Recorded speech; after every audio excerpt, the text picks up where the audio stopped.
No hay mayor fundamentación que mi ley de expropiación y los estudios técnicos del INVAL o del INA para determinar que la zona que voy a expropiar, perdón, tienen un valor cultural, artístico, arqueológico, paleontológico. Esa es la carnita de todo el asunto. Y entonces se cierra el expediente y emite una resolución. Ojo con lo que sigue. No voy a notificarla hasta en tanto pase lo siguiente. Dice que una vez que ya llevo a cabo el procedimiento, tengo 30 días para publicar o emitir el decreto de expropiación en Presidencia de la República. La presidenta es la que firma el decreto de expropiación.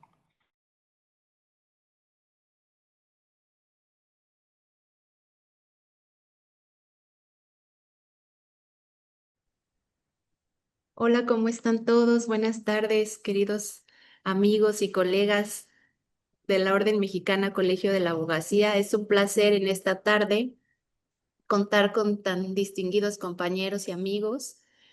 Y hoy tendremos en este marco del contexto académico de la Orden Mexicana Colegio de la Abogacía a un excelente invitado, a quien le doy la más cálida bienvenida, José Luis. Es un placer tenerte con nosotros en esta segunda parte tan interesante.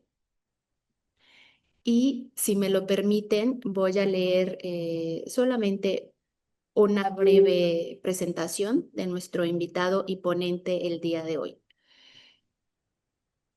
El maestro José Luis Javier Reyes Cabrera es un distinguido jurista con una sólida formación académica y una destacada trayectoria en el ámbito jurídico y administrativo. Egresado de la Universidad Nacional Autónoma de México, actualmente maestrante en juicios orales, cuenta con una trayectoria y especialización en materia penal, constitucional y derechos humanos. A lo largo de su trayectoria ha ocupado estratégicos cargos institucionales de alto nivel en la Secretaría de Educación Pública, en la Procuraduría General de Justicia de la Ciudad de México, en el Fondo Nacional de Fomento de Turismo y Proyección. El maestro actualmente se desempeña como titular de la Unidad de Asuntos Jurídicos de la Secretaría de Cultura del Gobierno de México, donde dirige la formulación de criterios jurídicos, coordina la representación legal de la institución y da seguimiento a la agenda legislativa y de derechos humanos del sector cultural. Su trayectoria se distingue por el tecnicismo, la visión institucional y el compromiso con la legalidad. Sin duda, su participación nos enriquecerá profundamente el día de hoy en este espacio impulsado por la ONCAP.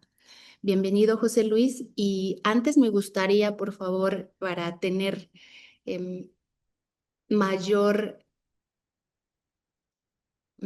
comprensión o análisis, dejarlos con estas dos interrogantes. ¿Debe prevalecer el interés público sobre la propiedad privada cuando se trata de preservar nuestro patrimonio cultural? La declaratoria de utilidad pública respecto de zonas arqueológicas y su procedimiento, parte 2, expropiación. Sin más, te doy la palabra, querido José Luis. Bienvenido. Muchas gracias, maestra Miriam. Pues me da un gusto enorme saludarlos de nuevamente en esta segunda sesión. Y pues para mí es muy importante, este, pues charlar sobre un tema bastante interesante y que ahora tengo mayor oportunidad de darles a conocer un poquito más ampliamente estos temas, porque en la ocasión anterior lo traté de hacer muy práctico, pero como estaba en el proceso jurídico, no podía darles a conocer muchos aspectos de los cuales estaba tratando la administración. No traté de tomar un tema que sabemos que la expropiación y el tema de utilidad pública no es algo nuevo. Todos lo sabemos, más los que manejan propiedades como Mira, ¿no? Que no es un tema nuevo, es un tema ya de hace muchos años.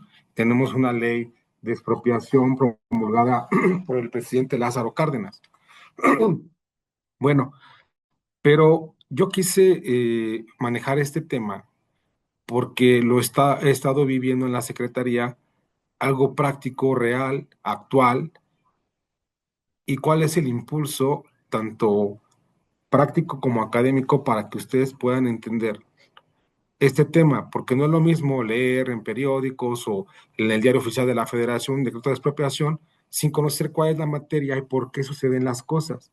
Traté de hacerlo un poquito, no tan técnico, algo práctico y algo sencillo sobre temas de carácter cultural, artísticos, en este caso, pues que tienen que ver con, perdón, con temas de nuestra antropología. Pero bueno, para que podamos ya entender un poquito más del tema, que en la sesión anterior les hablé del tema de causa de utilidad pública. En esta ocasión voy a hablar de la expropiación, pero antes de ello les voy a dar, o vamos a aquí en la presentación, a poner unos videos sobre las zonas arqueológicas, no sobre la zona arqueológica que fue expropiada, porque la zona no fue como tal expropiada, sino lo que se expropió ahora es partes adyacentes a la zona arqueológica para poder acceder a ella.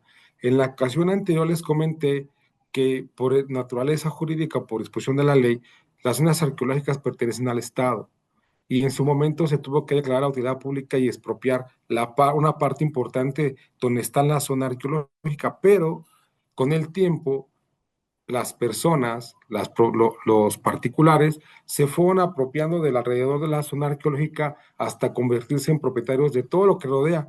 Y en algún momento dijeron, ya no pasas, porque para que pases por aquí, pues o me pagas o no pasas.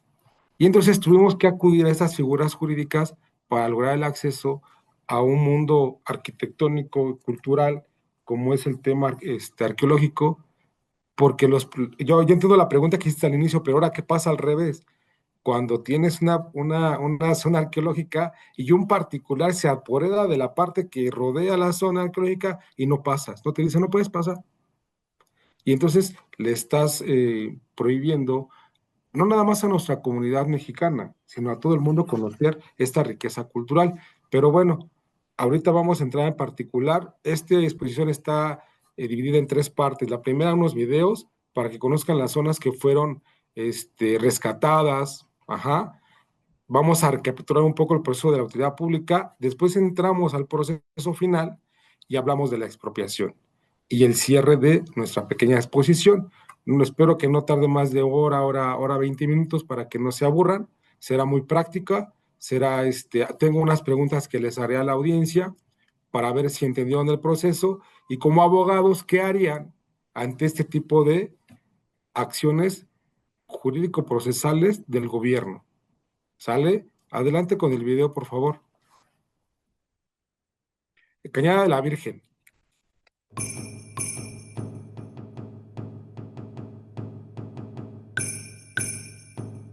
Zona arqueológica Cañada de la Virgen, refugio de los muertos y los ancestros.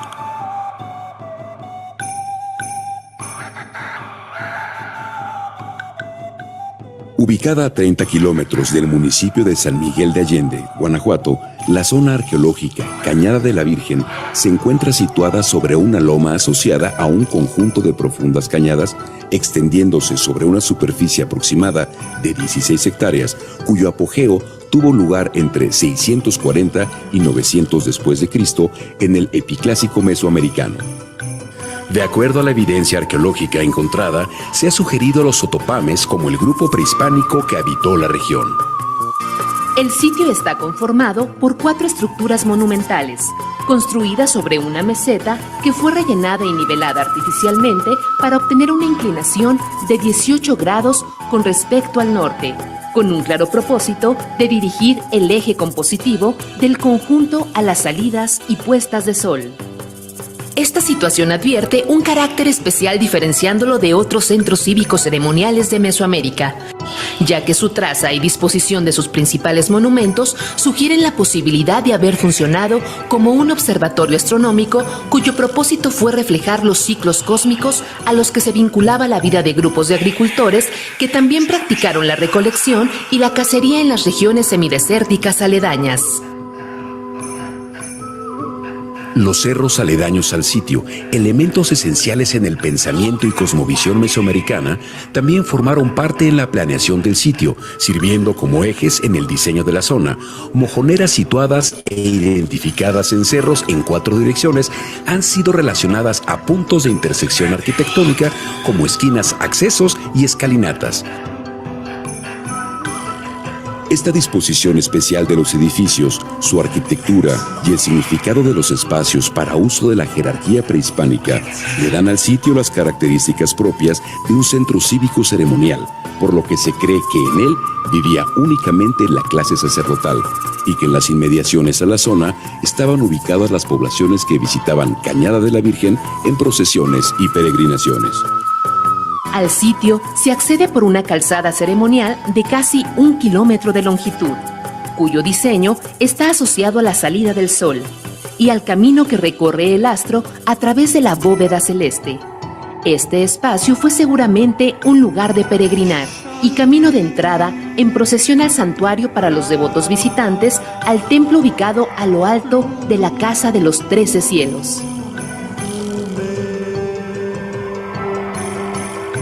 El conjunto destaca por la estrecha vinculación de sus complejos arquitectónicos, dentro de los cuales sobresale el llamado Casa de los 13 Cielos, espacio fundamental para la observación celeste, integrado por un patio hundido, un basamento piramidal con más de 15 metros de altura y 3 plataformas que cierran el conjunto al este, norte y sur.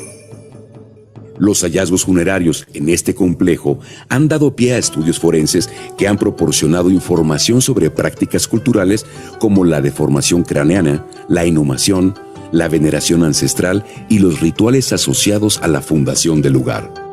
En la parte superior del basamento piramidal se encuentra el Templo Rojo y su pintura mural, en el que se ven franjas horizontales rojas y negras que podrían aludir al día y a la noche.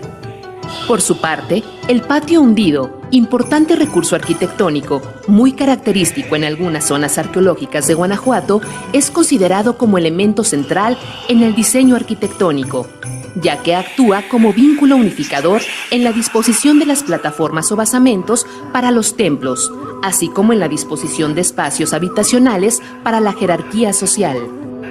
En términos ideológicos y culturales, el patio hundido en Cañada de la Virgen, concebido como centro vital de culto religioso, es también lugar de reunión, de prácticas rituales y ceremoniales, lugar de asiento de los dirigentes y lugar de paso y comunicación entre los edificios que lo rodean. Al acceder a él, se pierde completamente la visibilidad del mundo exterior y se enfatizan los elementos arquitectónicos del conjunto. Se intensifica la visual de la bóveda celeste y se provocan especiales condiciones en la acústica dentro del espacio sagrado. Al interior del recinto, fueron identificados elementos hidráulicos de ingeniería aplicada para la captación de agua, lo cual demuestra que el patio fue empleado como proveedor del vital líquido, conectado al estanque ubicado al norte de la zona arqueológica. Otro de los elementos importantes destacables en la zona es el complejo sistema funerario de entierros, encontrado durante el proceso de excavación del sitio, 19 hasta la fecha, la mayoría asociados a la orientación de los elementos arquitectónicos donde fueron ubicados, así como a los eventos calendáricos. Se destacan los entierros de mayor jerarquía localizados al sur del sitio y vinculados al solsticio de invierno, identificados como la joven guerrera, la niña de la lluvia y el jerarca. De acuerdo a los diversos estudios arqueológicos, se ha identificado que en el pasado prehispánico, la demarcación que conforma al actual estado de Guanajuato estuvo densamente poblada, asentándose en él más de 1000 pueblos agrupados en diversas formas de asociación, desde pequeñas aldeas hasta ciudades complejas que llegaron a dominar extensos territorios, como es el caso del centro ceremonial de Cañada de la Virgen.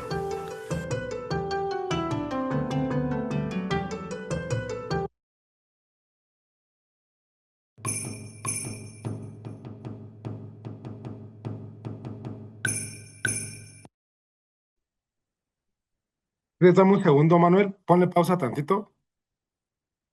Bueno, Acabamos de ver eh, em, la riqueza cultural de Toniná que se encuentra perdón, de Cañada de la Virgen que se encuentra en el estado de Guanajuato.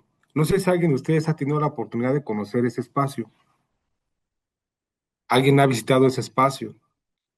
Bueno, pues ese espacio es muy mágico. De hecho, se dice, y hay varios autores, bueno, un principal autor y un investigador en esa zona, que es el arqueólogo que se encuentra residiendo en esa zona, que ahí es donde está, se pensaba que había, en la parte, no sé si vieron en la parte de arriba de la pirámide, se logra ver como una puertita. Ahí encontraron una tumba. Y de los estudios que hicieron al principio pensaran que era un hombre y no, resulta que era una mujer, ¿no? Y entonces tiene todo un tema enigmático, Cañada de la Virgen, y muy mágico, y es un centro ceremonial. De hecho, acá en el mes, ¿qué pasó? En el mes de marzo hubo una peregrinación, y esa peregrinación data de muchos años atrás, que los pobladores indígenas y de la zona acuden en esa fecha principalmente a hacer ciertas danzas y ofrecer ciertas ofrendas a la persona que está allí enterrada en la parte de arriba de la pirámide. Tiene una parte que es como enigmática. Te sientas en la parte, la parte media de la pirámide y por un lado todas las zonas geológicas tienen un eco cuando aplaudes, tienen un eco. Y ese eco produce un retenido, un ruido especial en toda la zona piramidal que se vuelve mágico y sientes una energía muy, muy interesante. Eso es por cuanto a la Cañada de la Virgen. Ahora, esta zona, ahorita más adelante les comentaré cuál fue el tema que se expropió. Ahora sí vamos con Tonina. Este está en Chiapas. Acabamos de hacer el proceso también en Chiapas, notificamos y este lugar es enigmático. Los recomiendo que vayan a Chiapas a ver este lugar. Es una de las 3 pirámides más grandes que tenemos en nuestro país. Es mágico, es único y guarda una historia impresionante. Adelante, Manuel. En el corazón de Chiapas, en el valle de Ocosingo, se levanta Tonina, una de las ciudades más imponentes del mundo maya.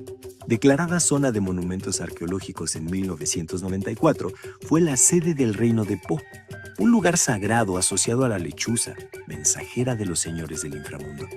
Su monumental acrópolis, una de las estructuras piramidales más grandes del México antiguo, resguarda espacios emblemáticos como el Mural de las Cuatro Eras y el Templo de los Prisioneros. Hasta hoy, Tonina conserva un profundo significado simbólico para las comunidades de la región. En sus espacios aún se realizan ceremonias y rituales vinculados con los ciclos del calendario como equinoccios y solsticios, así como ofrendas a los ancestros y a la ceiba. Prácticas que mantienen vivo el vínculo entre la memoria ancestral y la vida comunitaria. Desde 2021, el INAH buscó adquirir un predio estratégico para garantizar el acceso a la zona arqueológica. Sin embargo, ante la negativa del propietario y el cierre del paso al sitio, el instituto inició el proceso para su expropiación, acción que se concretó en diciembre de 2025. Esta medida busca fortalecer la protección, investigación y conservación del sitio, así como impulsar un programa de reactivación que permita su futura reapertura y contribuya al desarrollo cultural y la prosperidad compartida del Valle de Ocosingo. Gobierno de México. Excelente. Bueno, no sé si alguien ha tenido la oportunidad de ir a Tonina, en Ocosingo, Chiapas. A ver, abogados, ¿alguien que ha tenido la oportunidad de conocer esa zona arqueológica? Tampoco. Ok. Pues tienen una deuda muy pendiente con ustedes mismos, ¿eh? Tienen que ir. Ese lugar es mágico, es enorme, enorme, enorme. Y es impresionante lo que hay. Tuve la oportunidad de poder ingresar hacia abajo de la pirámide, dentro de la matriz, porque hay una matriz, aunque no lo crean, te introduces por un orificio y dentro hay, no es una tumba. Cuentan ahí el arqueólogo que vieron ahí un señor un poquito calvo de una camisa negra.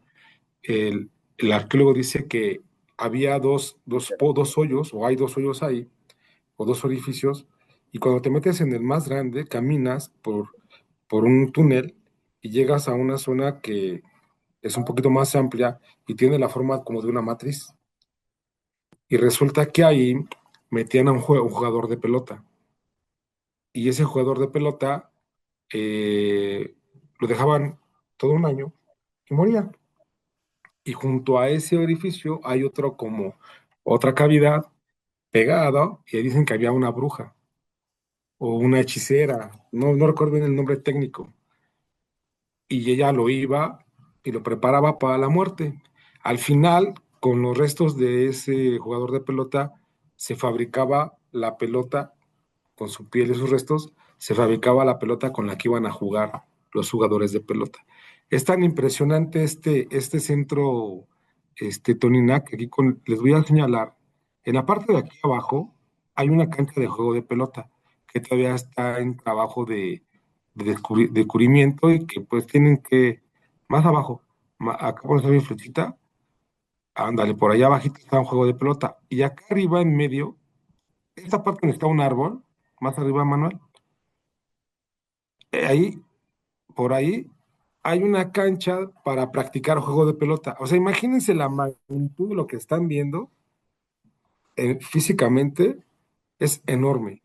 Es enorme este centro, centro ahí en Guanajuato, en Chiapas, en Tonineno, Cocingo, muy importante. Pero bueno, ya conocieron esta parte que hemos trabajado en la Secretaría y que ahora les voy a comentar. Bueno, ahora sí avanzamos, vamos a hacer una recapitulación del proceso.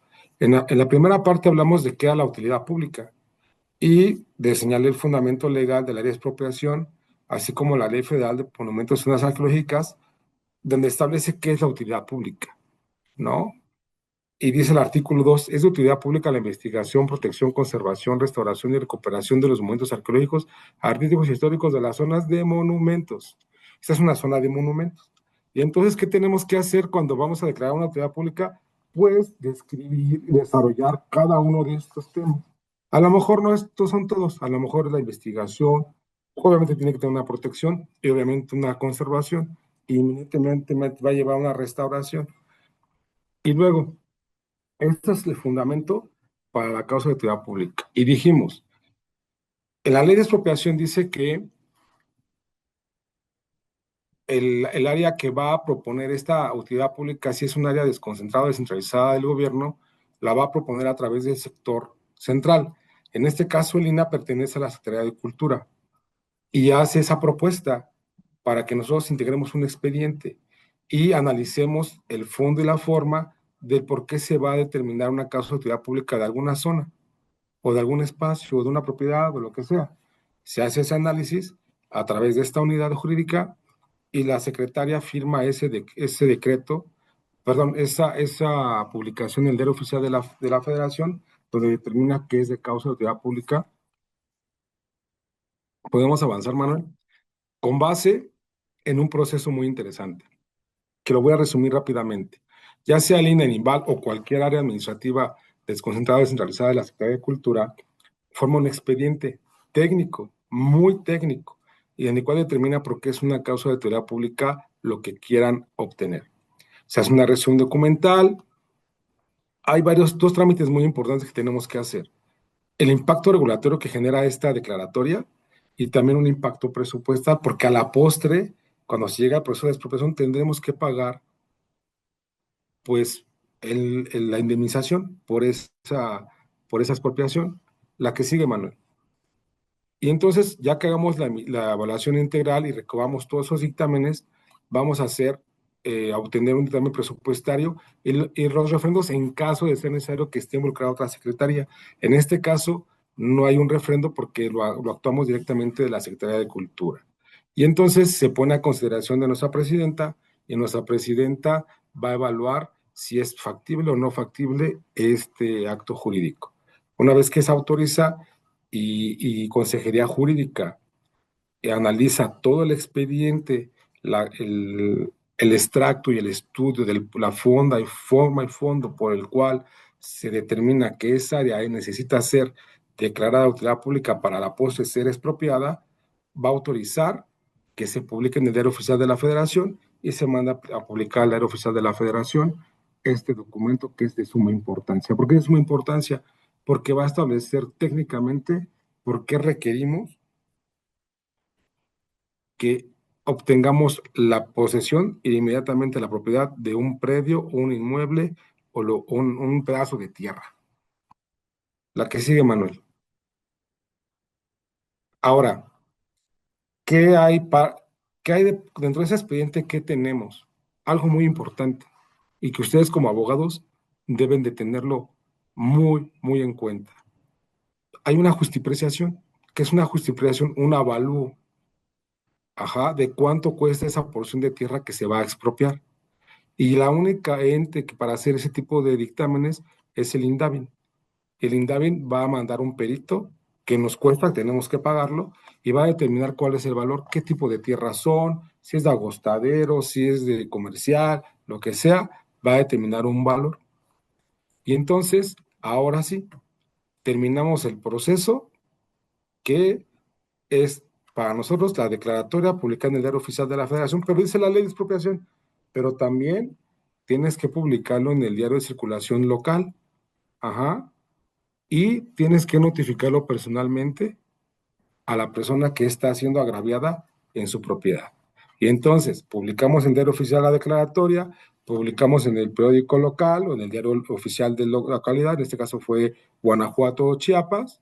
El INAH nos apoya en esa parte y vamos y nos apersonamos al domicilio de la persona afectada y le notificamos procesalmente ese documento donde se le hace del conocimiento que hay una declaratoria de utilidad pública sobre una parte de su inmueble. Ojo, hasta este momento no tiene conocimiento de cuánto es la justipreciación de renta porque vamos a la declaratoria de utilidad pública. No hemos llegado a la expropiación porque él se puede oponer y llevar a cabo un procedimiento de defensa, que es lo que sigue. Adelante, Manuel. Ya más o menos les acabo de decir esto que viene aquí. Adelante, Manuel. Ahí vamos atrás. Regresa tú una, por favor. Dice, se notifica la que sigue. Se notifica la 12. Se notifica a las personas dueñas del inmueble. Si se desconoce quiénes son, el domicilio se va a publicar por segunda ocasión en un plazo de 5 días después de que se haya publicado por primera ocasión en el Diario Oficial de la Federación. De acuerdo a la Ley de Procedimiento Administrativo y también a la Diario Oficial a la Ley de Expropiación, la segunda notificación en el Diario Oficial de la Federación hace efectos de notificación personal. Pero para evitar que un juez de distrito nos pueda tumbar el proceso, agotamos todas las notificaciones. Dos notificaciones a través del Diario Oficial de la Federación, la de periódico local y de notificación personal a la persona afectada, para evitar cualquier tipo de nulidad. La que sigue, Manuel. Y bueno, después de que notificas a la persona afectada, se inicia un proceso pequeño seguido en forma de juicio, en la cual, una vez que lo notificas, tiene un periodo para llevar a cabo la defensa más bien para impugnar la declaratoria de utilidad pública en sede administrativa. Ojo, también lo puede hacer a través de sede judicial, a través de un juicio de nulidad, ¿no? Inclusive hasta el amparo, pero te les voy a hacer una pregunta que ustedes como abogados, ¿qué harían? Pero en ese proceso yo le doy la oportunidad de que él alegue en su defensa y diga por qué no está de acuerdo o está mal la declaratoria de utilidad pública. Y entonces él viene y contesta la declaratoria de utilidad pública, la notificación personal, y me puede ofrecer pruebas. Y voy a señalar una fecha para el desahogo de pruebas. Se van a llevar a cabo el desahogo de pruebas y en ese momento puede llevar a cabo el desahogo de alegatos o te puedo señalar una fecha para el desahogo de alegatos y tendría los elementos para emitir una resolución en sede administrativa. Y esa resolución obviamente tiene que estar debidamente fundada y motivada. No hay mayor fundamentación que mi ley de expropiación y los estudios técnicos del INVAL o del INAH para determinar que la zona que voy a expropiar, tienen un valor cultural, artístico, arqueológico, paleontológico. Esa es la carnita de todo el asunto. Y entonces, se cierra el expediente y emite una resolución. Ojo con lo que sigue. No voy a notificarla hasta en tanto pase lo siguiente. Dice que una vez que ya llevo a cabo el procedimiento, tengo 30 días para publicar o emitir el decreto de expropiación en Presidencia de la República. La presidenta es la que firma el decreto de expropiación. Pero vienen aquí dos momentos procesales importantes. Ya tengo la resolución, ya tengo todos los elementos para continuar con mi proceso y someter el decreto expropiatorio a la presidencia para que se firme y se publique en el Diario Oficial de la Federación. Y entonces yo puedo hacer dos cosas: ir a notificarle antes de que salga el decreto, de entre los 30 días, o esperarme y notificarle cuando salga el decreto. No tengo un problema. Lo que hace el Estado es que, para evitar muchos procesos y matar administrativamente o jurídicamente, procesalmente, el proceso jurídico, es que en la fecha en la que yo le voy a notificar el decreto de expropiación o que sale en el Diario Oficial de la Federación, voy y notifico personalmente y también le notifico la resolución. Entonces ya va a poder atacar la resolución, el decreto expropiatorio, ajá, y la notificación que al final le hago de estos documentos. Adelante, Manuel.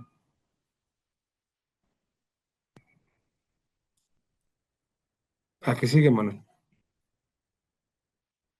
Es lo que les acabo de explicar, todo el proceso que llevamos a cabo para llegar a la expropiación.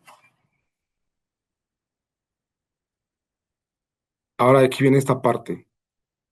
Es la parte que ahora vamos a analizar y que es muy concreta.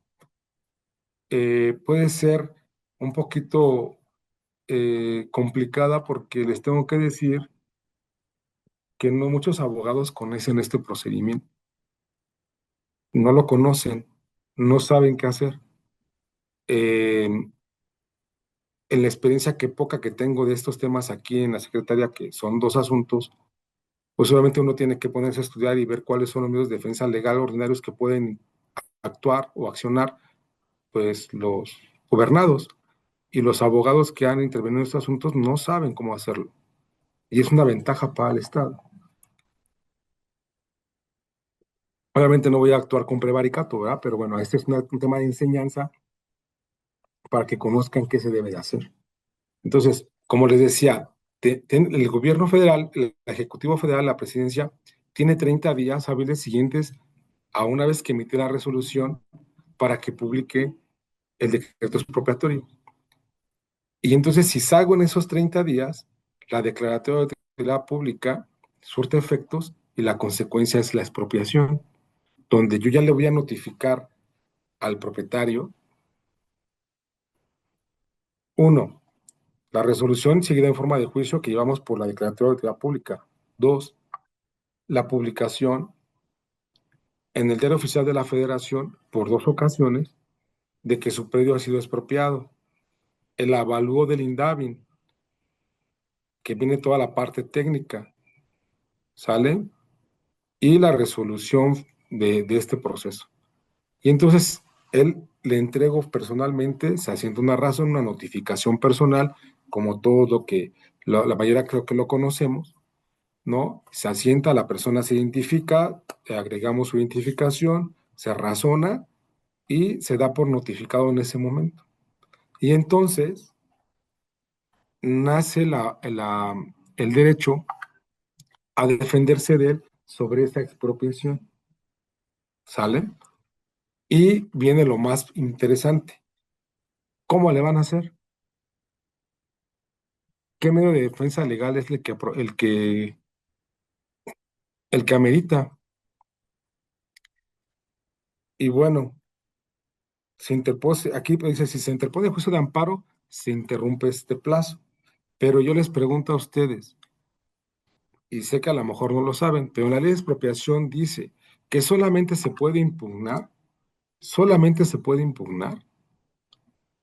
el avalúo. Ya te limitó la ley, ya no vas a poder hacer nada contra la expropiación, solamente puedes impugnar el avalúo. y decir, no me parece justo que me hayas dado, o quieras dar 3 pesos por una tierra que vale 6. Y entonces vas a tener que entrar a un proceso de dictaminación ante un tribunal para poder determinar cuál es la valía real de ese predio o de esa parte de alícuota que te están quitando. Y solamente de esa forma lo puedes hacer.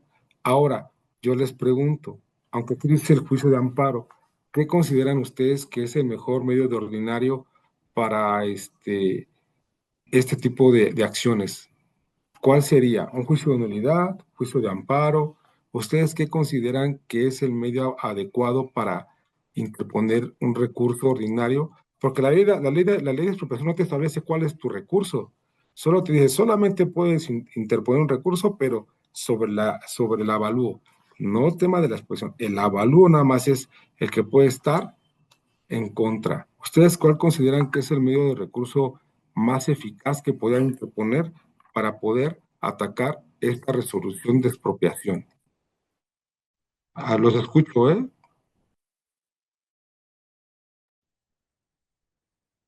Pues a mí, José Luis, pensaría que tú estás hablando de eficacia, entonces, y hablaste de juicio nulidad o amparo, pero el juicio de nulidad, pues es más largo. Entonces, me iría por un amparo indirecto, pero habría que sopesarlo y estudiarlo. No es lo que ahorita se me viene a la mente. Pese a la Armando, obviamente. totalmente de acuerdo contigo. Armando acaba de decir algo importante. Es el amparo indirecto contra el avalúo.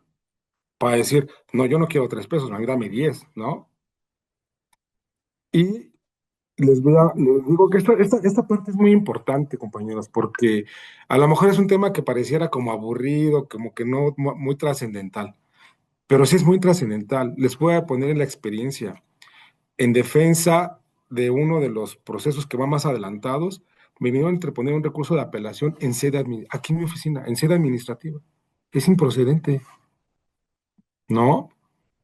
Y luego intentaron un amparo directo en un colegiado, y el colegiado pues no es competente para conocer de este tipo, como lo acaba de decir Armando, por tratarse de la acción que se trata, es un amparo indirecto, es un ataque a la propiedad. No hay una resolución de un juicio, ¿estamos de acuerdo? Entonces se declara incompetente el colegiado y lo manda para ver si lo asume un, un juez de distrito. Pero lo peor de todo es que el término que maja la ley de expropiación para efectos de que interpongas el recurso, se les pasó. Entonces, como abogados, pues buscas la forma de cómo hacerle para ver, ya la regué acá, ya la regué acá, ya se me fue el término. Entonces un juez de distrito va a decir, se sobresee, ¿no? Porque ya se te vencieron los términos, se ha quedado sin materia tu recurso. Y yo entonces, una impugnación de un predio que costaba a lo mejor 100 pesos, pues te lo van a pagar en 25 pesos. Y ya se le ha afectado el propietario. En este caso en particular, no son núcleos ejidales, son propiedades privadas. Todo lo que está alrededor de estas tierras son rancherías que son propiedades privadas, no son predios ejidales. Cuando es un predio ejidal es mucho más complicado, porque la propiedad privada es diferente a la propiedad comunal o ejidataria, como muchos de ustedes lo saben. Pero bueno, entonces, regresando un poquito al tema, ¿qué es lo que hace la dependencia o la institución de forma inmediata? En el momento que notificas la expropiación, ¡pum!, tomas la posesión y propiedad del predio. Te apersonaste, ya te metiste. Con Guardia Nacional, ya tienes todo el predio bajo tu dominio. Ya metes vigilancia, quitas todo lo que tenía el propietario, llegas con maquinaria y ya es el predio tuyo. Porque si no le das oportunidad de que haga otra cosa, pues vuelve a sacar. Entonces es muy complicado. Entonces el Estado entra con todo, te notifico y en ese momento tomo posesión, ya es mi propiedad y vámonos para afuera. Y así sucede. Si no, son vivales. La gente que hace ese tipo de cosas, que compra los predios aledaños a las zonas arqueológicas, es porque se sienten dueños de las zonas arqueológicas y van y se meten. Inclusive tenemos reportes de algunos robos de piezas, de cosas, porque obviamente no, el presupuesto no da para tener 50,000 vigilantes en la zona. Y es muy triste que la gente se robe las piezas arqueológicas. Son delitos graves. Pero bueno, después de que tomamos posesión y empezamos a hacer los trabajos para delimitar el área, que es propiedad de la Federación y de la Nación, que es de todos los mexicanos, porque esa es una riqueza cultural. Tenemos 45 días hábiles siguientes para hacer el pago de ese recurso que fue dictaminado por el INDAVI. Y así tiene que suceder. Y son 45 días hábiles. ¿Por qué tanto tiempo? Porque los tiempos presupuestales del presupuesto, valga la redundancia, pues tardan bastante en que te den el recurso. Pero sí llegan los recursos y entonces lo que sigue es dos por formas. O les mandas llamada y les entregas el recurso o lo consignas ante un juez de distrito. Y llevas a cabo un procedimiento legal para hacerles el pago y que esto sea pues legal y no digan que no me pagaste. Y así concluye esa parte. Adelante, Manuel. Ahora, el plano de Cañada de la Virgen. Manuel nos va, Manuel nos va a señalar ahorita con su puntero. Esta zona que ven aquí es la zona de Cañada de la Virgen, que es la zona arqueológica. Esta es la zona arqueológica. Y se expropió todo lo que ven en la línea grande. Ese no, toda esa línea se expropió. Se expropió ¿por qué? Porque los investigadores y arqueólogos del INAH dicen que hay muchos basamentos arqueológicos en toda esta zona. Y es una zona de investigación muy importante para el Instituto Nacional de Antropología e Historia y para la Historia de Cultura. Por eso se expropió esa enorme cantidad de terreno, porque es parte de la zona ceremonial, la zona arqueológica, en algunos entierros, basamentos, tienen unos nombres muy técnicos. Y entonces, obviamente, esta expropiación de todo este predio, si se dan cuenta, es obvio que si señalamos la zona arqueológica, pues todo lo demás es propiedad, tierra. ¿Y por dónde entramos a ver la propiedad? ¿O dónde, por qué parte vamos a entrar a ver la zona arqueológica si todo lo que rodea son predios, son tierras de riego, son de animales? No hay forma. Y entonces el propietario dice, ¿qué crees? Ya no te voy a dejar entrar. Entonces tienes que empezar a negociar con ellos. Y cuando quieren, te cierran la puerta. Y cuando no, te la abren. Y cuando mucho menos te lo esperas, pues ya, ¿qué crees? Ya no te vas a pasar, y así tardan 1 o 2 años. Y entonces tenemos que buscar por dónde entrar, porque adentro tenemos gente, tenemos arqueólogos, investigadores y gente de seguridad que está cuidando las zonas que ya fueron trabajadas por el INAH. Y entonces tenemos que acudir a la expropiación para poder tener el acceso. Por aquí, Manuel, en el puntero donde aparece el número 12, no, rézate un poquito. El 12 por acá abajito, ándale por acá. No, más abajo, más abajo. Esta es la entrada más abajito, más abajito, más abajito. Aquí, exactamente ahí, es la entrada o la puerta para ingresar al predio. Y tienes que caminar todo esto para llegar a la zona arqueológica.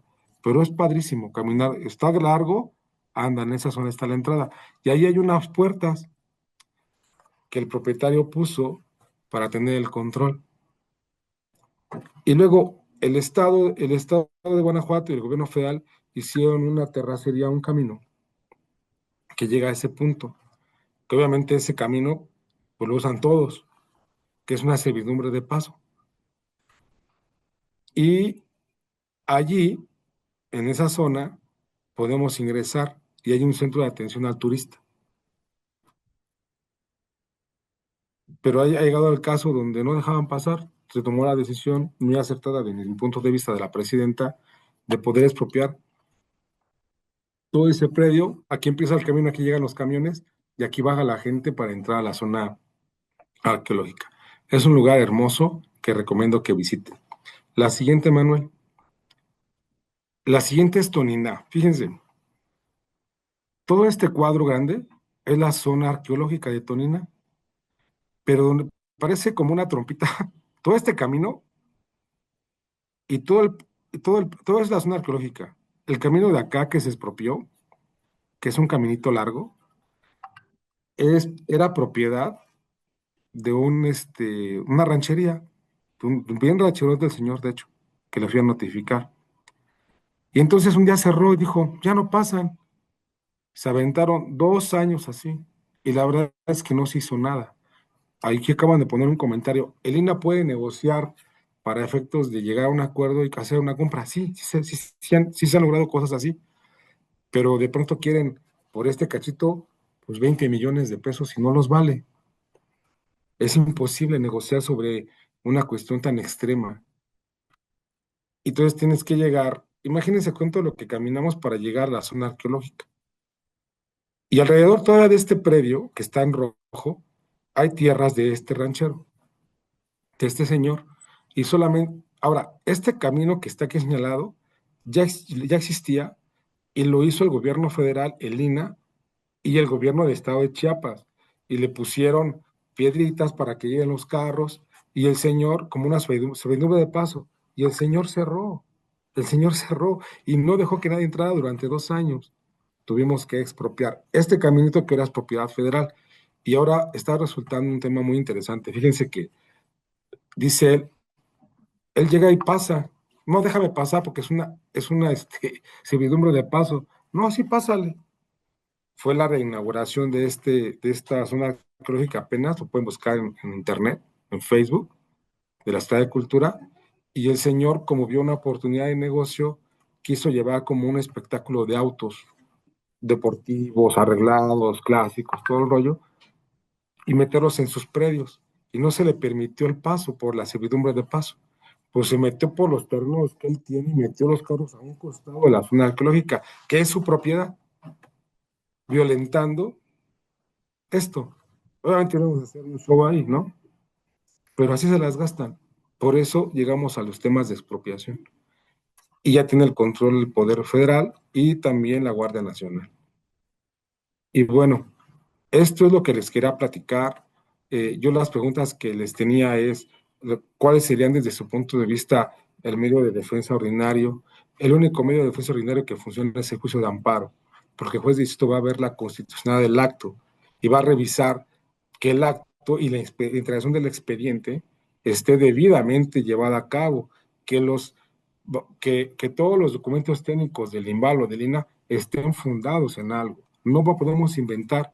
Sí se puede tumbar una expropiación, sí se puede tumbar. Muy difícil, pero sí se puede tumbar y es a través de juicio de amparo indirecto, frente a los términos que marca la ley. La ley de amparo dice que son 15 días, pero si no me equivoco, la ley de expropiación dice que tienes 10 días para interponer el recurso. Es una ley especial, ojo. Ajá. Y lo más eficaz es el juicio de amparo.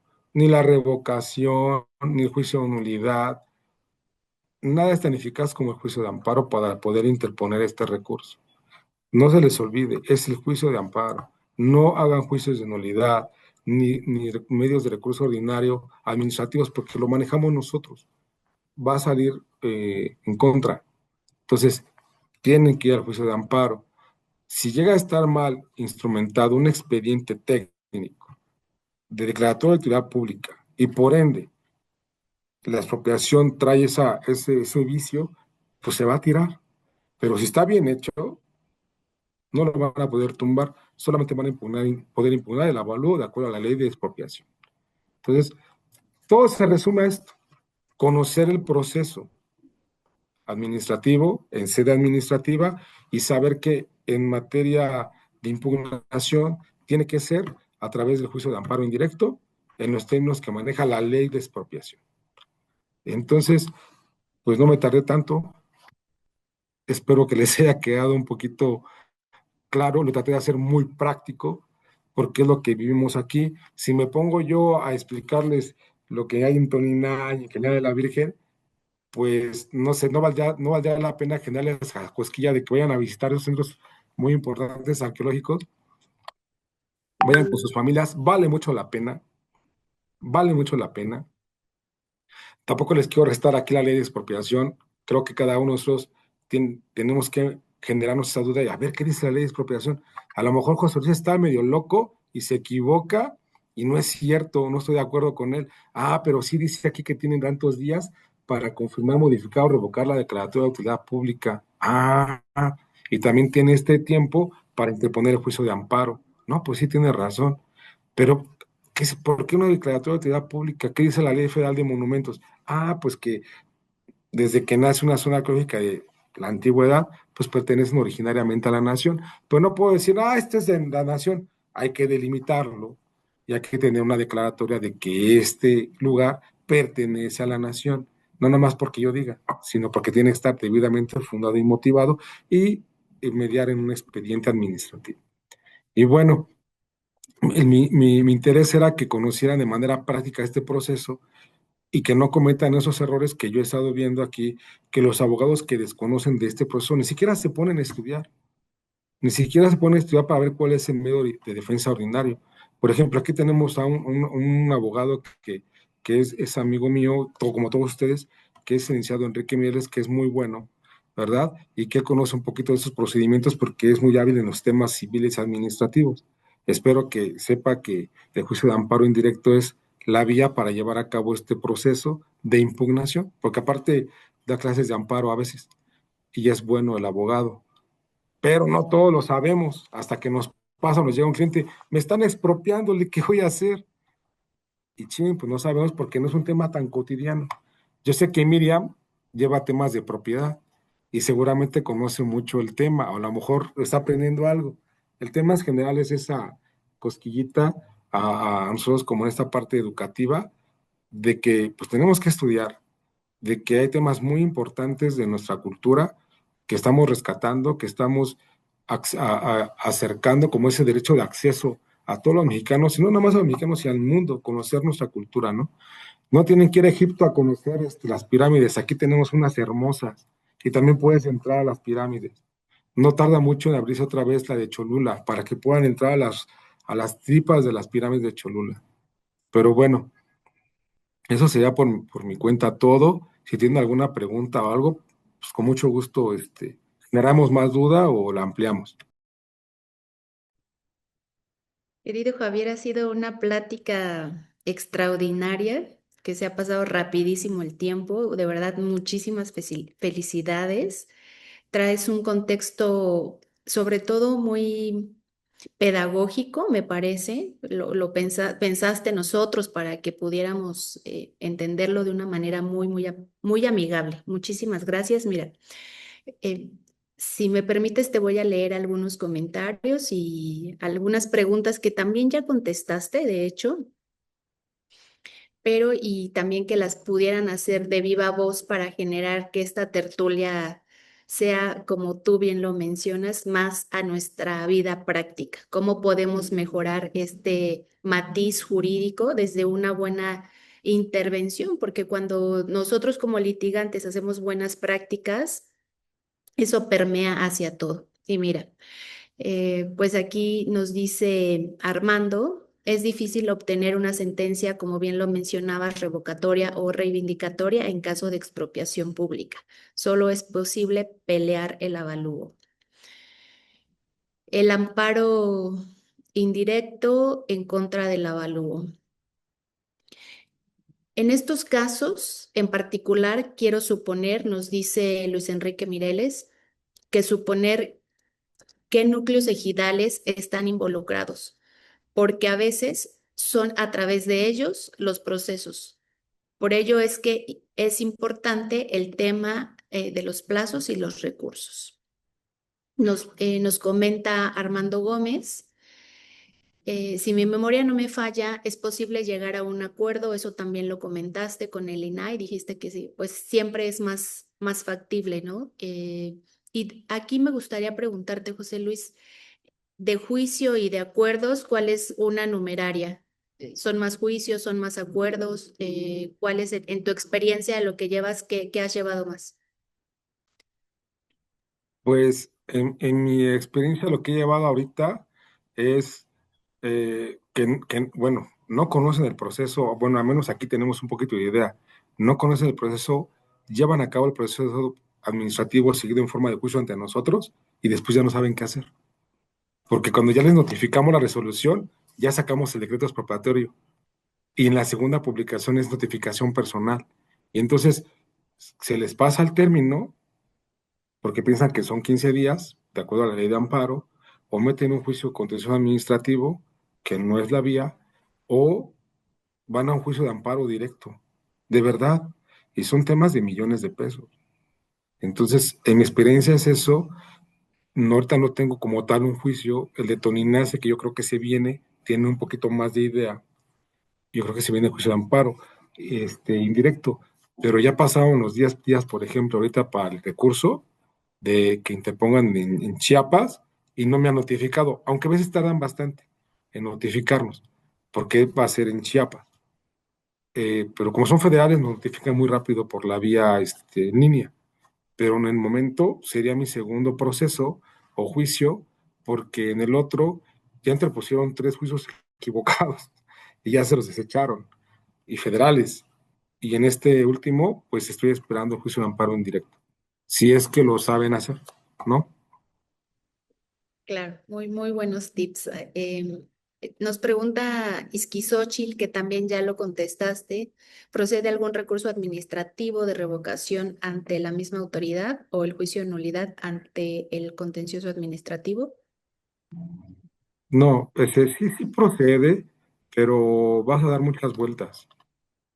Yo te recomiendo el juicio de amparo. Y finalmente, el juicio de nulidades, como la cuaresma, muy largo. Y entonces, ya cuando te notifique el proceso de expropiación, se va a quedar simplemente nulificada la declaratoria se va a quedar sin efectos tu juicio de nulidad porque ya avanzamos, ya te declaré la expropiación. Por acá tenemos el decreto de utilidad pública, que es el que vas a impugnar a través de juicio administrativo. Pero te saco la expropiación y ahora tienes que ir a atacar la expropiación. Entonces, tu declaratoria de utilidad pública, chin, tu proceso de nulidad ya se cayó. Tienes que atacar la expropiación porque te van a pagar. Ese es el punto más importante. O sea, estratégicamente es el juicio de amparo.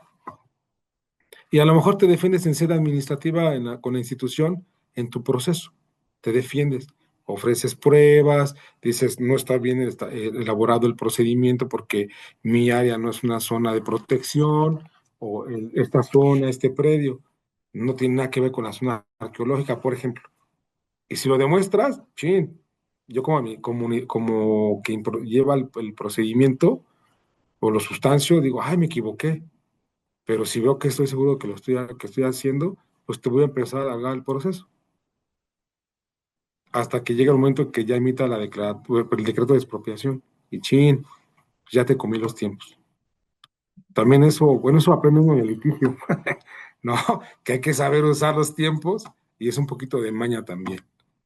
Aunque estés del lado de la autoridad, tú cumples con los tiempos, no pasa nada, pero lo puedes alargar o lo puedes acortar para que sea muy rápido y no te dé oportunidad de defenderte, digamos, ¿vale? Bueno, creo que son todas las preguntas, Miriam. Son las preguntas del chat. No sé si alguien quiera, por favor, aquí hacernos algunos comentarios, preguntas de su viva voz, queridos colegas.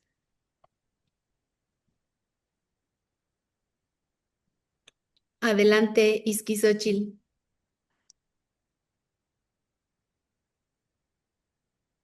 Tienes tu micrófono silenciado.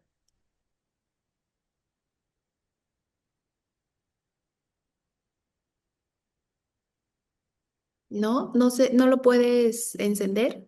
No sé si por ahí nos ayudes, Mari. A lo mejor todos están silenciados. A ver, en tanto, Luis Enrique, adelante. Bueno, personalmente quiero felicitarte, mi querido amigo, maestro. Muy buena charla. La verdad es que es un tema que tú dominas bastante bien, lo has llevado varios años y pues un aplauso por este tema. La verdad es que también por recuperar los accesos para estas zonas tan preciosas que nos estás mostrando.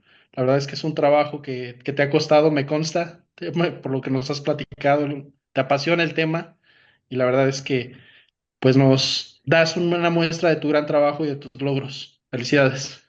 Muchas gracias, maestro Mireles. Muchas gracias. Gracias, maestro Mireles. Adelante, Isquizochi. Parece que ya, ¿verdad? Ya pudiste, ¿no? Ok, te voy a leer. Entonces, mm, dice, y si no es para una zona arqueológica, por ejemplo, una propiedad con jardín que la población utiliza como parque. Y si ya los vecinos solicitaron colocación de luminaria en presupuesto participativo, no sé si puede comentarnos algo. Esto nos lo comenta Esquizóchil, José Luis. Bueno, tengo un poquito de experiencia en esos temas de presupuesto participativo en la alcaldía de Iztapalapa. Como tú bien sabes, el presupuesto participativo se ejecuta de proyectos que la comunidad hace. Son seleccionados y te asignan un recurso. Y eso lo ejecutas a través de la alcaldía. Ahora, si la comunidad estuvo de acuerdo en poner luminarias en esa zona, no es un tema de que vayamos a llevar a cabo un decreto expropiatorio. Simplemente es que vas a utilizar el espacio público para que haya más luminosidad o más seguridad, ¿vale? Pero sí debe de haber una situación donde tiene que haber un consentimiento por parte del propietario. O sea, no puedes llegar y meterte y te pongo aquí la luminaria, porque pues es propiedad privada. Tú como abogado decir, espérame, me estás violentando pues, el 1416 constitucional, derecho a la propiedad privada. Entonces interpones un recurso. Tiene que tomar tu parecer y si no estás de acuerdo, pues te están invadiendo tu propiedad, lo cual es totalmente ilegal y procede un recurso ante esta actuar. Simplemente no se puede meter a tu propiedad, ¿no? Pero si te hay un decreto por expropiatorio, pues tienes que interponer tu recurso, porque en el momento que ya es expropiación, ya no es tuyo, ya es del Estado. Entonces ahí sí, con justa razón, llega y te ponen las luminarias, y te ponen un parque, te ponen lo que quieran, porque ya es del Estado. En lo que te peleas en el tribunal por la justipreciación o el avalúo del monto que te quitaron de la tierra, ¿vale? No sé si con eso te parece bien, ¿sí? Muy bien. Carlos Ramón nos dice muchas felicidades, maestro José Luis. Le sabe muy bien al tema completo. Debería haber un curso taller, claro que sí, para estos temas por parte de la OMCA. Es que en estos temas, pues tenemos que entrar a qué es el acto jurídico, el acto administrativo, o sea, hay que desarrollar muchos temas que son para un curso, un semestre, ¿no? Yo se los doy tomando en cuenta que ustedes son abogados y que ya saben muchos temas administrativos o de proceso, con ese conocimiento base, pero para entrar al estudio y volverse experto, sí es un tema de mucho tiempo y de estudio, de fondo. La verdad es que sí. Sí, en una charla de 1 hora y media es una plática, es muy complicado, ¿no? Como el juez de distrito que nos dio la sesión pasada, súper interesante el tema, muy didáctico, pero la práctica, si no la conoces, pues, ay Dios, te hablan en inglés, ¿no? Pero bueno, sí se necesita hacer como conocer mucho más los temas que todos nos dan, porque ustedes los dominamos, pero hay quienes no. Entonces hay que hacerlos didácticos para que sea, pues, entendible un poquito. Pero el fondo es como dice Ramón, es un curso taller para entender qué es el acto jurídico, el acto administrativo, los términos, qué es la ley de expropiación, cuál es la naturaleza jurídica de todo esto. Sí requerimos de bastante tiempo. Sí, claro, claro, hay que arrastrar el lápiz, ¿verdad? Recordar ciertos términos y concatenarlos. Agustín Bautista nos dice muchas gracias. Mm, Isquizochil dice, pero las colocaron sobre la propiedad privada. Ese lo leí, por eso le contesté.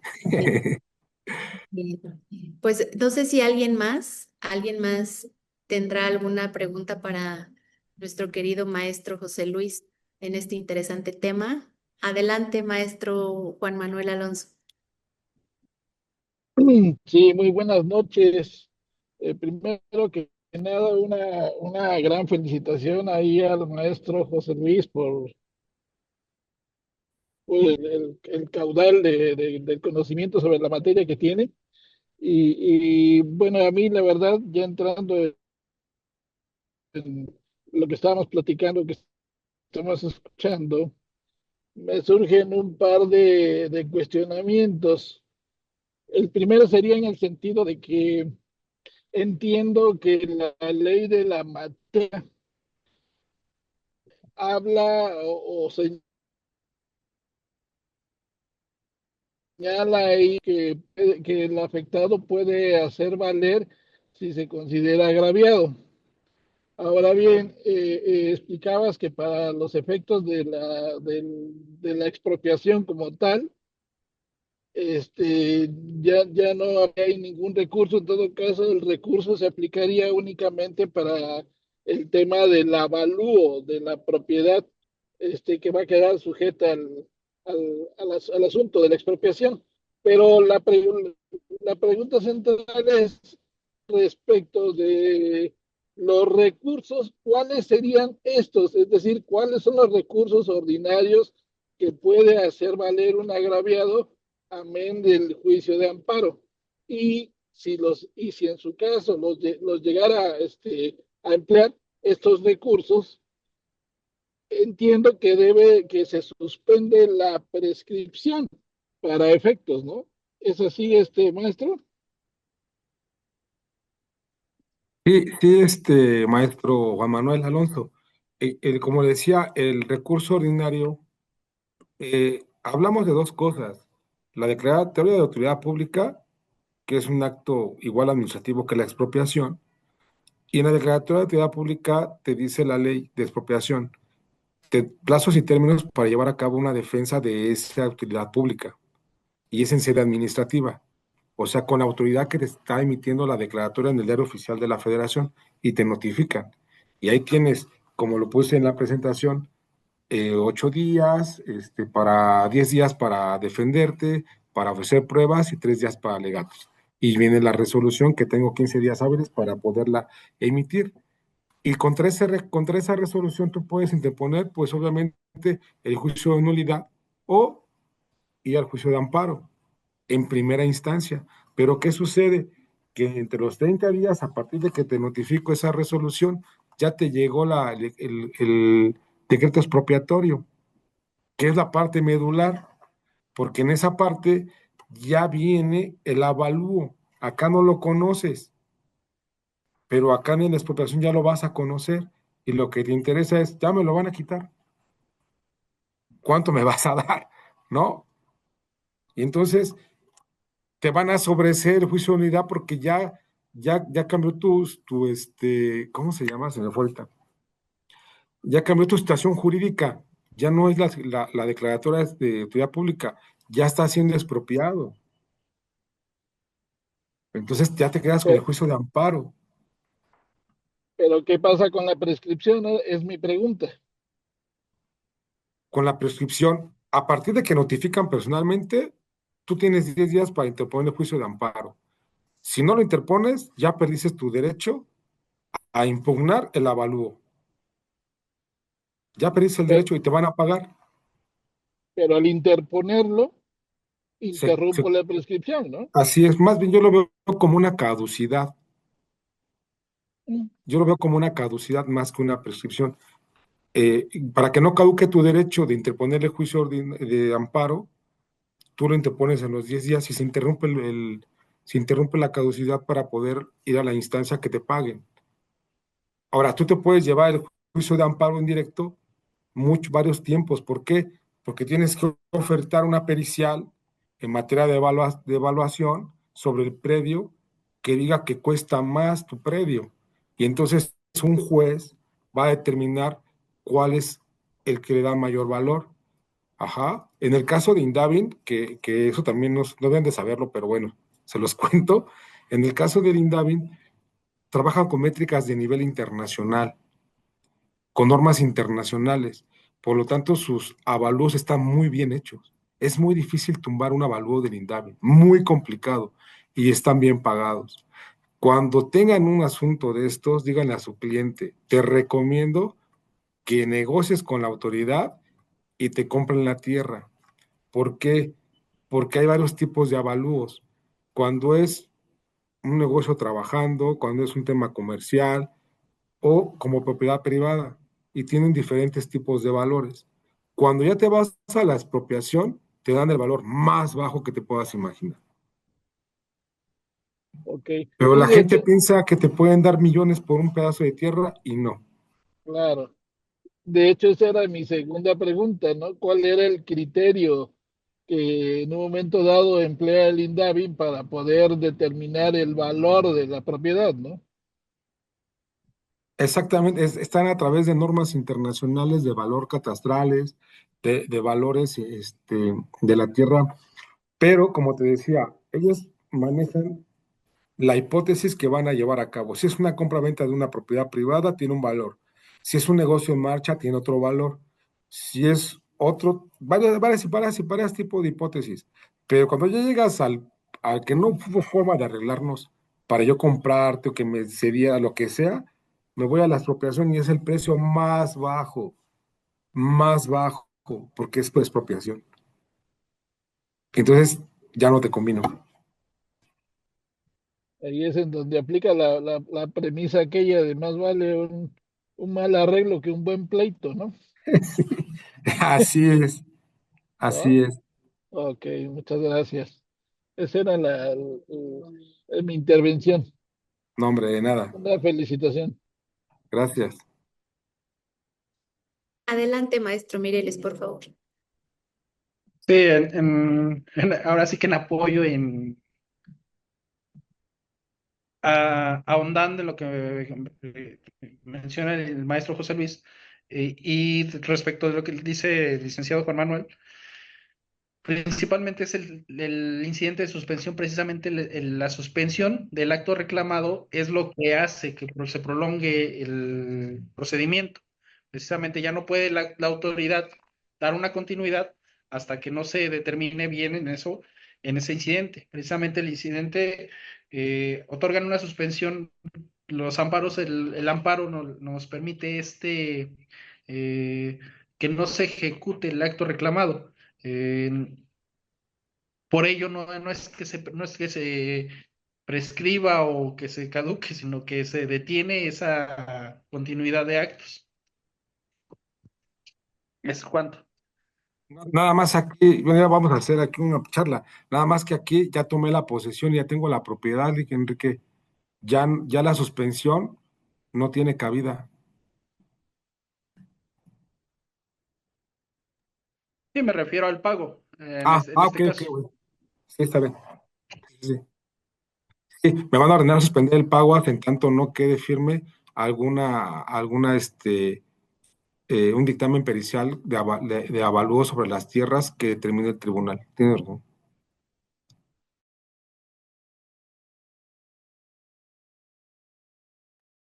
Muy bien. Pues no sé. Maestro Juan Manuel Alonso, ¿tiene otra pregunta o se quedó su manita arriba? Ah, no, ya la quito. Disculpen, gracias. No, no, al contrario, gracias. ¿Alguien más? ¿Algún comentario o pregunta? Déjame ver, creo que en el chat aquí. Agustín Bautista de la sección Oaxaca te escribe, apreciado maestro, tuve problemas de conexión, pero no quiero dejar de pasar la oportunidad de felicitarlo por el dominio del tema, agradecer su disposición y reiterarle mi admiración y respeto. Agustín Bautista, sección Oaxaca. Muchas gracias, Agustín. Mando un abrazo hasta Oaxaca. Voy a ir pronto por allá. Ahí los busco a los compañeros de Oaxaca. Excelente. Nuestra querida doctora Roxana nos dice muchas gracias, maestro José Luis Reyes Cabrera, por compartirnos tus valiosos conocimientos sobre tan importante tema de corazón. Muchas gracias, Rox. Eh, También nos menciona, parece que nos aparece como admin, agradecer su gran generosidad al compartir el tema tan sensible e interesante. Mis felicitaciones. Muchas gracias. Y pues bueno, si no hay más preguntas, a nombre de nuestra querida presidenta que les envía un saludo a todos y también una disculpa por no estar hoy presente. Como saben, ella es una mujer sumamente proactiva, muy trabajadora y en este mismo momento se encuentra en una reunión trabajando en pro siempre del colegio. Y pues bueno, José Luis, nos vamos a permitir leerte en nombre de todo el Consejo Directivo y en gratitud a tu valioso tiempo, a estos conocimientos, no solamente de matiz jurídico, sino que lo compartes con una gran sensibilidad y se nota que amas lo que haces ante el tema cultural, ante el tema místico, que es muy, muy fascinante. Muchísimas felicidades, de verdad. Adelante, Mari, con el reconocimiento del maestro José Luis. Y me voy a permitir leerlo. La Orden Mexicana Colegio de la Abogacía AC otorga el presente reconocimiento al maestro José Luis Javier Reyes Cabrera por su participación como ponente en la conferencia La Declaración de Utilidad Pública respecto de zonas arqueológicas y su procedimiento, parte 2, expropiación. Firma nuestra querida presidenta Cristina Vizcaíno Díaz, Ciudad de México,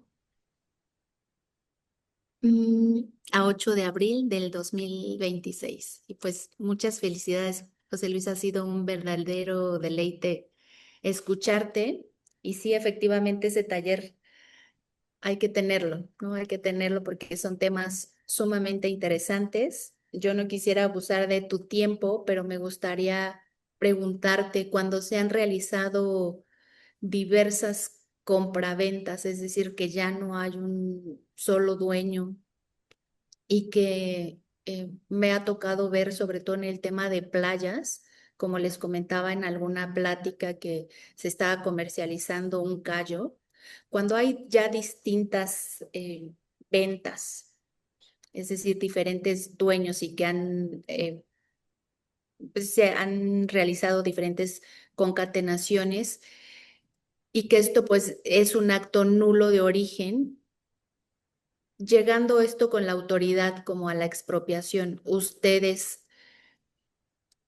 em, otorgan ese pago a todas estas personas o nada más digamos, al titular primogenio o qué hacen en estos casos cuando ya existen diversas titularidades?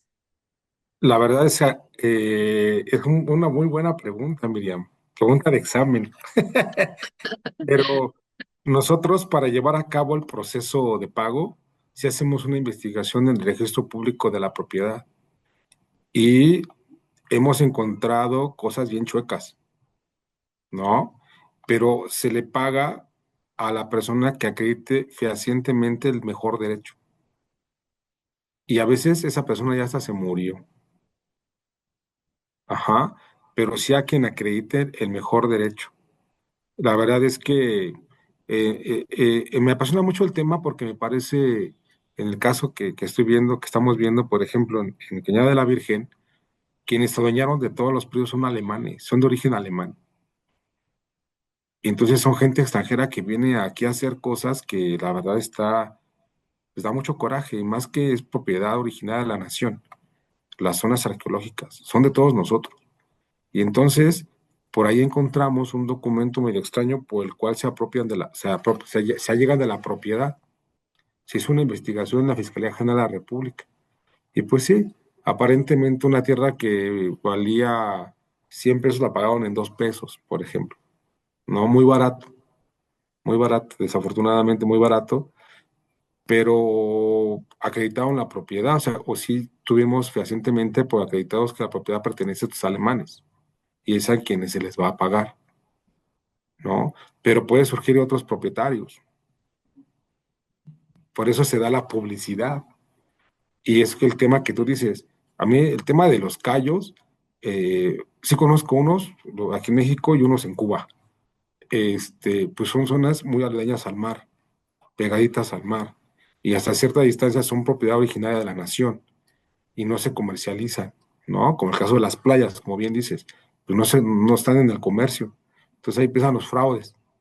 Entonces, ¿cómo voy a expropiar algo que es de la nación? Primero. Segundo, ¿cómo le voy a pagar a alguien que esa propiedad, esa parte no es de ellos? Pero sí sería la persona, pues, que acredita el mejor derecho. Después de todo lo que es la parte que te permite la Constitución que sea de propiedad privada para atrás, pues adelante. Pero lo que es para allá, pues no es complicado. Pero si hacemos una investigación como Estado, si hacemos una investigación muy profunda, porque tenemos acceso a todos esos registros públicos, muy profunda, de quién realmente es la propiedad originaria de esa tierra, desde que fue el reparto agrario a la fecha. Muchísimas gracias, José Luis. Parece que aquí Izquizóchil, no sé si me permitas todavía tu tiempo, porque parece que trae aquí otra pregunta. ¿Quieres intentar, Izquizóchil? No, ¿sigue sin dejarte tu audio?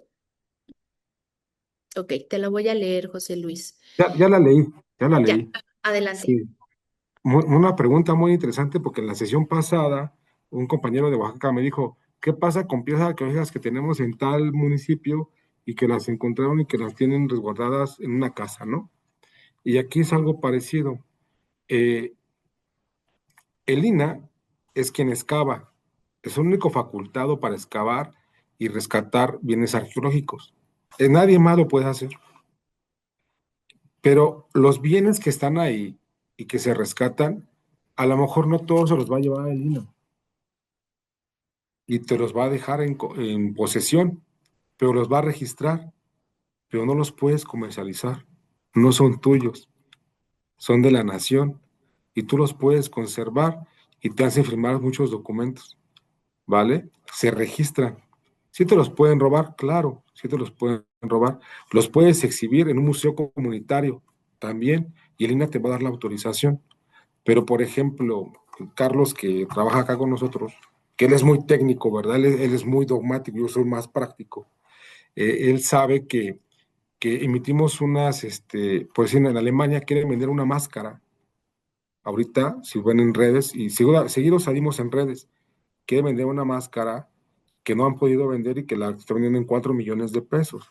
Y que al parecer es una máscara maya, de tipo maya, que fue robada. O sea, esos bienes no le pertenecen a la nación, no están en el comercio, pero en otros países se subastan, lo cual es lamentable. ¿Cómo salieron de aquí? Porque alguien se las robó y les echó un avión, se las llevaron, ¿no? Pero esas piezas arqueológicas que encontraron, el INAT hizo una investigación muy importante, vieron de qué cultura es, de qué época es, y te pueden dejar una gran parte o nada, se la pueden llevar, pero unas las puedes conservar y las puedes exhibir, pero son propiedad de la nación bajo tu resguardo, ¿sale? Y se registran y se hace un inventario. Y no te las pagan, ¿eh? Nunca te las van a pagar, ¿vale? Hay todo un proceso muy interesante. Eso es motivo de otra clase, pero sí hay un proceso muy interesante para eso. Y no todo el mundo sabe que existe eso.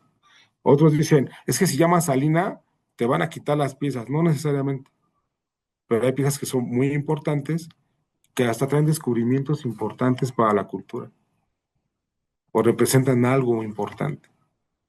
Por ejemplo, cuando fui a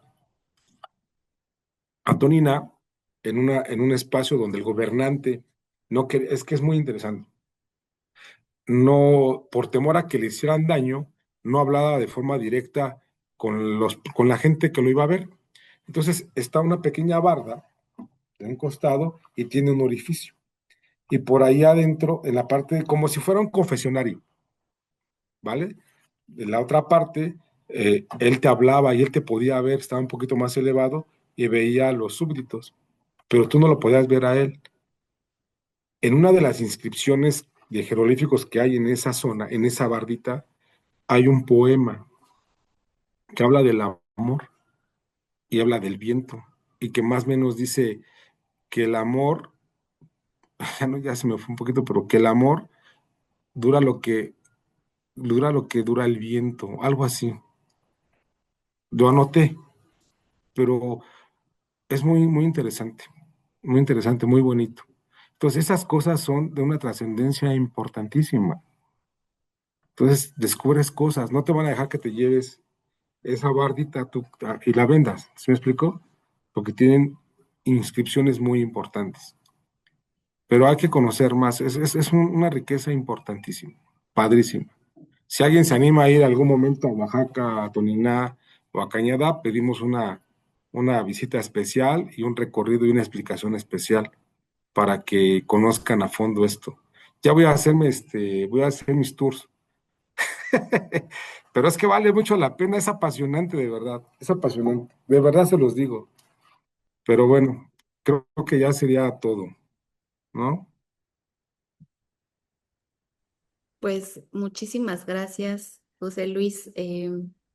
Aquí voy a leer, parece que algo así te refieres. Dice, el viento no pasa, susurra, y en su susurro lleva los nombres antiguos, amores que no murieron porque aprendieron a quedarse en la piedra, que es siempre toca esa parte, esa zona arqueológica siempre habla pues de una montaña, ¿no? De montañas, Así es, todo así es. algo así. Y pues bueno, Sí, ese día el arqueólogo dijo el poema, sí, en la piedra, la fue leyendo en las piedras, porque son jeroglíficos, cuadrito por cuadro. Y yo me quedé impresionado, lo anoté rápido en mi celular porque dice algo hermoso, pero no me acuerdo ahorita cómo es de manera completa. Pero muchas gracias, Miriam, muchas gracias a todos por esta interacción. Les agradezco su atención, su tiempo, que es muy valioso. Y bueno, pues pues será cuanto. muchísimas gracias, querido José Luis. Si les parece bien, vamos a prender nuestra cámara para nuestra ya muy acostumbrada foto. Muchas gracias. Ya están prendiendo su cámara. Muchas gracias, Juan Jesús. ¿Se animan más a prender la cámara? Muy bien, gracias. Ahí vamos.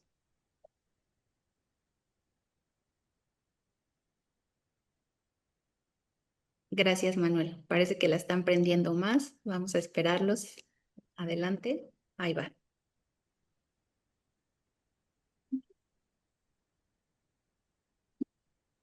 Les agradecemos a todos de verdad su tiempo, sus conocimientos y que tengan excelente tarde. Nos vemos el próximo miércoles. Hasta Gracias. luego. Un abrazo a todos.